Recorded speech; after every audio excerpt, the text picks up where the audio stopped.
ಇಬ್ಬರು ನಟೋರಿಯಸ್ ದರೋಡೆಕೋರರ ಮೇಲೆ ಗುಂಡು ಹಾರಿಸಿದ ಹುಬ್ಬಳ್ಳಿ ಧಾರವಾಡ ಸಿಸಿಬಿ ಪೊಲೀಸರು. ಇಬ್ಬರು ಅಂತಾರಾಜ್ಯ ದರೋಡೆಕೋರರ ಕಾಲಿಗೆ ಗುಂಡೇಟು. ಪೊಲೀಸರ ಮೇಲೆ ಹಲ್ಲೆಗೆ ಯತ್ನಿಸಿದ್ದ ಇಬ್ಬರು ದರೋಡೆಕೋರರು ನಟೋರಿಯಸ್ ದರೋಡೆಕೋರರಾದ ಭರತ್ ಹಾಗೂ ಫಾರೂಕ್ ಕಾಲಿಗೆ ಗುಂಡು. ಮೂಲತಃ ಮಂಗಳೂರಿನ ಭರತ್ ಫಾರೂಕ್ ಕಾರ್ ಅಡ್ಡಗಟ್ಟಿ ದರೋಡೆ ಮಾಡಿದ 15 ಜನರ ಗ್ಯಾಂಗ್. ಸಾಂಗ್ಲಿ ಮೂಲದ ರಾಹುಲ್ ಸುರ್ವೆ ಕಾರು ಅಡ್ಡಗಟ್ಟಿ ದರೋಡೆ. ಹುಬ್ಬಳ್ಳಿಯ ರೈಲ್ವೆ ನಿಲ್ದಾಣದ ಹತ್ತಿರ ನಡೆದಿದ್ದ ದರೋಡೆ. ಚಾಲಕನಿಗೆ ಬೆದರಿಕೆ ಹಾಕಿ ದರೋಡೆ ಮಾಡಿದ್ದ ಫಾರೂಕ್ ಹಾಗೂ ಭರತ್ ಗ್ಯಾಂಗ್. ನವೆಂಬರ್ 8ರಂದು ನಡೆದಿದ್ದ ದರೋಡೆ ಪ್ರಕರಣ ಹುಬ್ಬಳ್ಳಿ ಶಹರ ಪೊಲೀಸ್ ಠಾಣೆಯಲ್ಲಿ ದೂರು ದಾಖಲಾಗಿತ್ತು. 15 ಜನರ ಗ್ಯಾಂಗ್ನಲ್ಲಿ ಇಬ್ಬರನ್ನ ಅರೆಸ್ಟ್ ಮಾಡಿದ್ದ ಪೊಲೀಸರು. ಬೆಂಗಳೂರಿನಲ್ಲಿ ಬಂಧಿಸಿದ ಹುಬ್ಬಳ್ಳಿ ಧಾರವಾಡ ಸಿಸಿಬಿ ಪೊಲೀಸರು ಇಂದು ಸ್ಥಳ ಮಹಜರು ಮಾಡುವ ವೇಳೆ ಪೊಲೀಸರ ಮೇಲೆ ಹಲ್ಲೆಗೆ ಯತ್ನಿಸಿ ಪರಾರಿಯಾಗಲು ಪ್ರಯತ್ನಪಟ್ಟ ವೇಳೆ ಆರೋಪಿಗಳ ಕಾಲಿಗೆ ಗುಂಡು ಹಾರಿಸಿದ ಸಿಸಿಬಿ ಪೊಲೀಸರು. ಘಟನೆಯಲ್ಲಿ 3 ಪೊಲೀಸ್ ಸಿಬ್ಬಂದಿಗೆ ಗಾಯಗಳಾಗಿವೆ. ಗಾಯಾಳುಗಳಿಗೆ ಹುಬ್ಬಳ್ಳಿ ಕಿಮ್ಸ್ ಆಸ್ಪತ್ರೆಯಲ್ಲಿ ಚಿಕಿತ್ಸೆ ಕೊಡಿಸಲಾಗಿದೆ.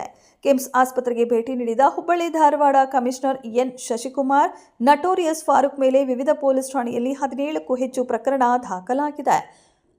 ರಾಜ್ಯ ಹೊರ ರಾಜ್ಯದಲ್ಲಿ ಕೇಸು ದಾಖಲು. ಭರತ್ ಮೇಲೆ ರಾಜ್ಯದ ವಿವಿಧ ಪೊಲೀಸ್ ಠಾಣೆಗಳಲ್ಲಿ ಕೇಸು ದಾಖಲಾಗಿದೆ.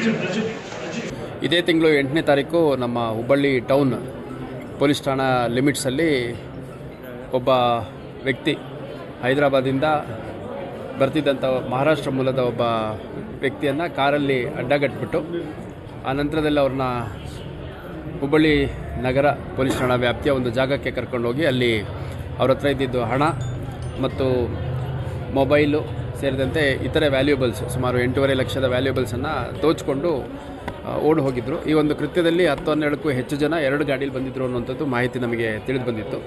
ಅದರ ಹಿನ್ನೆಲೆಯಲ್ಲಿ ನಾವು ಹುಬ್ಬಳ್ಳಿ ಶಹರದಲ್ಲಿ ಪ್ರಕರಣ ದಾಖಲು ಮಾಡಿಕೊಂಡು ಈ ಒಂದು ಪ್ರಕರಣ ಅತ್ಯಂತ ಗಂಭೀರ ಪ್ರಕರಣ ಆಗಿರೋದ್ರಿಂದ ಮತ್ತು ಹೈದರಾಬಾದು ಮಹಾರಾಷ್ಟ್ರ ಈ ಭಾಗದ ವಿಕ್ಟಿಮ್ಸು ಮತ್ತು ಮೂವ್ಮೆಂಟ್ ಆಗಿರೋದ್ರಿಂದ CCBಗೆ ಪ್ರಕರಣವನ್ನು ವರ್ಗಾವಣೆ ಮಾಡಿದ್ವಿ. ಅದರ ಹಿನ್ನೆಲೆಯಲ್ಲಿ ಈ ಪ್ರಕರಣದ ಇಬ್ಬರು ಪ್ರಮುಖ ಆರೋಪಿಗಳು ಫಾರೂಕ್ ಅಂತ ಒಬ್ಬ, ಇನ್ನೊಬ್ಬ ಭರತ್ ಅಂತ ಇಬ್ಬರು ಆರೋಪಿಗಳನ್ನು ನಮ್ಮವರು ಅರೆಸ್ಟ್ ಮಾಡಿಕೊಂಡು ಇವತ್ತು ಸ್ಥಳ ಪಂಚನಾಮೆ ಮತ್ತು ಆಯುಧಗಳು ಏನು ಉಪಯೋಗಿಸಿದ್ರು ಅದರ ಒಂದು ರಿಕವರಿ ಮಾಡುವಂಥ ಸಂದರ್ಭದಲ್ಲಿ ಅವರು ಏಕಾಏಕಿ ನಮ್ಮ ಪೊಲೀಸ್ ಸಿಬ್ಬಂದಿ ಮೇಲೆ ಅಧಿಕಾರಿಗಳ ಮೇಲೆ ಹಲ್ಲೆ ಮಾಡಿ ಓಡೋಗುವಂಥ ಸಂದರ್ಭದಲ್ಲಿ ಅತ್ಯಂತ ಸಮಯೋಚಿತವಾಗಿ ನಮ್ಮ ಧಾರವಾಡ ಟೌನ್ ಮಹಿಳಾ PSI ಸ್ವಾತಿ ಮುರಾರಿ ಅಂತ ಮತ್ತು ನಮ್ಮ CCB ಇನ್ಸ್ಪೆಕ್ಟ್ರು ಮಾರುತಿ ಗುಳ್ಳಾರಿ ಅಂತ ಅವರು ಏರ್ ಫೈರ್ ಮಾಡಿ ವಾನ್ ಮಾಡಿದ್ದಾರೆ. ಅಷ್ಟಕ್ಕೂ ಅವರು ತಗ್ಗದೆ ಓಡಲಿಕ್ಕೆ ಮುಂದುವರೆದ ಸಂದರ್ಭದಲ್ಲಿ ಫಾರೂಕ್ ಮತ್ತು ಭರತ್ ಮೇಲೆ ಒಟ್ಟು 3 ರೌಂಡು ಫೈರ್ ಅವ್ರ ಮೇಲೆ ಮಾಡಿದ್ದಾರೆ. ಏರ್ ಫೈರ್ ಆದಮೇಲೆ ಅದರಲ್ಲಿ 2 ರೌಂಡು ಫಾರೂಕ್ಗೆ ಬಿದ್ದಿದೆ ಮತ್ತು 1 ರೌಂಡು ಭರತ್ ಅನ್ನೋನಿಗೆ ಬಿದ್ದಿದೆ. ಫಾರೂಕ್ ಅನ್ನೋಂಥ ಆರೋಪಿ 2001ರಿಂದ ಅವನ ಮೇಲೆ ಪ್ರಕರಣಗಳು ದಾಖಲಾಗಿದ್ದು ಕೊಲೆ, ದರೋಡೆ, ಸುಲಿಗೆ ಸೇರಿದಂತೆ ಇವನ್ ಕಿಡ್ನ್ಯಾಪಿಂಗು ಮತ್ತು ಡೆಕಾಯಿಟಿ ಕೇಸಸ್ ಎಲ್ಲ ದಾಖಲಾಗಿದೆ. ದಕ್ಷಿಣ ಕನ್ನಡದಲ್ಲಿ ಸಾಕಷ್ಟು ಕೇಸ್ಗಳಿದ್ದಾವೆ, ಮಂಗಳೂರು ನಗರದಲ್ಲಿ ಸಾಕಷ್ಟು ಕೇಸ್ಗಳಿದ್ದಾವೆ, ಉತ್ತರ ಕನ್ನಡದ ಯಲ್ಲಾಪುರ ಸೇರಿದಂತೆ ಹುಬ್ಬಳ್ಳಿಯಲ್ಲಿಯೂ ಸೇರಿದಂತೆ ಭಾಳಷ್ಟು ಕಡೆ ಇವನ ಮೇಲೆ ಸುಮಾರು 16-17ಕ್ಕೂ ಈಗಾಗಲೇ ದಾಖಲಾಗಿರುವಂಥದ್ದು ನಮಗೆ ಗೊತ್ತಿರುವಂಥ ಪ್ರಕರಣಗಳಿದ್ದಾವೆ. ಅದನ್ನು ಹೊರತುಪಡಿಸಿ ಇನ್ನೂ ಹೊರ ರಾಜ್ಯಗಳಲ್ಲಿ ಇವ್ರ ಮೇಲೆ ಏನಾದರೂ ಆರೋಪಗಳಿದ್ದಾವೆ, ಕೇಸ್ಗಳಿದ್ದಾವೆ ಅನ್ನೋಂಥದ್ದು ಕೂಡ ಪತ್ತೆ ಮಾಡಬೇಕಾಗಿದೆ. ಅದೇ ರೀತಿ ಭರತ್ ಅಲಿಯಾಸ್ ಕುಟ್ಟ ಅಂತ ಇವನು ಕೂಡ ಮಂಗಳೂರು ಮೂಲದವನೇ ಇದ್ದಾನೆ. ಇವನ ಮೇಲೆ ಸದ್ಯಕ್ಕೆ ನಮಗೆ ತಿಳಿದಂತೆ 3 ರಾಬರಿ ಮತ್ತು ಡೆಕಾಯಿಟಿ ಪ್ರಕರಣಗಳು, 2 ಡೆಕಾಯಿಟಿ ಮತ್ತು 1 ರಾಬರಿ ಪ್ರಕರಣ ದಾಖಲಾಗಿರುವಂಥದ್ದು. ಉತ್ತರ ಕನ್ನಡದ ಯಲ್ಲಾಪುರ ಮತ್ತು ಹಾವೇರಿಯ ಬ್ಯಾಡಗಿ 2 ಅತ್ಯಂತ ಗಂಭೀರ ದರೋಡೆ ಪ್ರಕರಣಗಳು ಮತ್ತು ನಮ್ಮ ಒಂದು ಪ್ರಕರಣಗಳಲ್ಲಿ ದಾಖಲಾಗಿರುವಂಥದ್ದು ನಮಗೆ ಸದ್ಯಕ್ಕೆ ಮಾಹಿತಿ ತಿಳಿದಿದೆ. ಇತರೆ ಆರೋಪಿಗಳು ಕೂಡ ಅತ್ಯಂತ ಅಪಾಯಕಾರಿ ಆರೋಪಿಗಳು.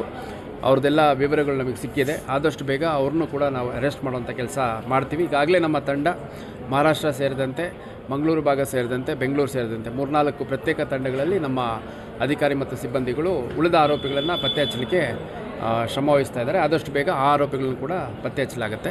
ಈ ಇಬ್ಬರು ಆರೋಪಿಗಳ ಕಡೆಯಿಂದ ಸಾಕಷ್ಟು ಹಣ ಮತ್ತು ಅವರು ಈ ಒಂದು ದರೋಡೆ ಪ್ರಕರಣದಲ್ಲಿ ಬಂದಂಥ ದುಡ್ಡಿಂದ ಖರೀದಿ ಮಾಡಿದಂತಹ ಕೆಲವು ವಸ್ತುಗಳು, ಕೆಲವು ಆಭರಣ ಸೇರಿದಂತೆ ಬೇರೆದನ್ನು ವಶಪಡಿಸ್ಕೊಂಡಿದ್ದೀವಿ.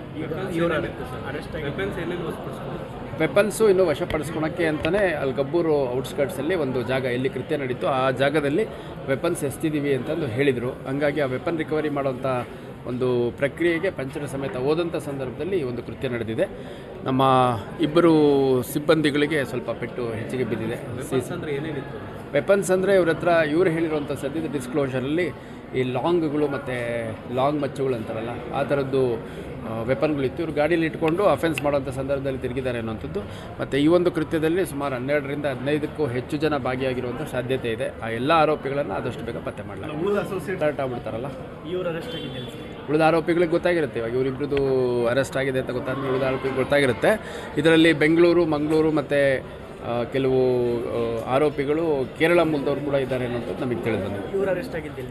ಇವ್ರನ್ನ ನಮ್ಮ ಅಧಿಕಾರಿಗಳು ಅರೆಸ್ಟ್ ಮಾಡಿ ಇವತ್ತು ಪಂಚನಾಮ ಮಾಡಲಿಕ್ಕೆ ಅಂತ ಇಲ್ಲಿ ಗಬ್ಬೂರು ಕ್ರಾಸಲ್ಲಿ ತೊಗೊಂಬಂದಾಗ ಈ ಒಂದು ಘಟನೆ ಆಗಿದೆ. ಅದು ಪತ್ತೆ ಮಾಡಬೇಕು. ಯಾಕಂದರೆ 16-17 ಕೇಸ್ ಇದಾವೆ. ಅದರಲ್ಲಿ ಸಾಕಷ್ಟು 2023 ಕೇಸ್ ಇದೆ. ಈ ಭರತ್ ಅನ್ನೋದ ಮೇಲೆ ಯಲ್ಲಾಪುರ ಮತ್ತು ಬ್ಯಾಡಗಿಲ್ಲಿ ಇದೇ ರೀತಿ ದರೋಡೆ ಪ್ರಕರಣಗಳಲ್ಲಿ ಭಾಗವಹಿಸಿದ್ದಿದೆ.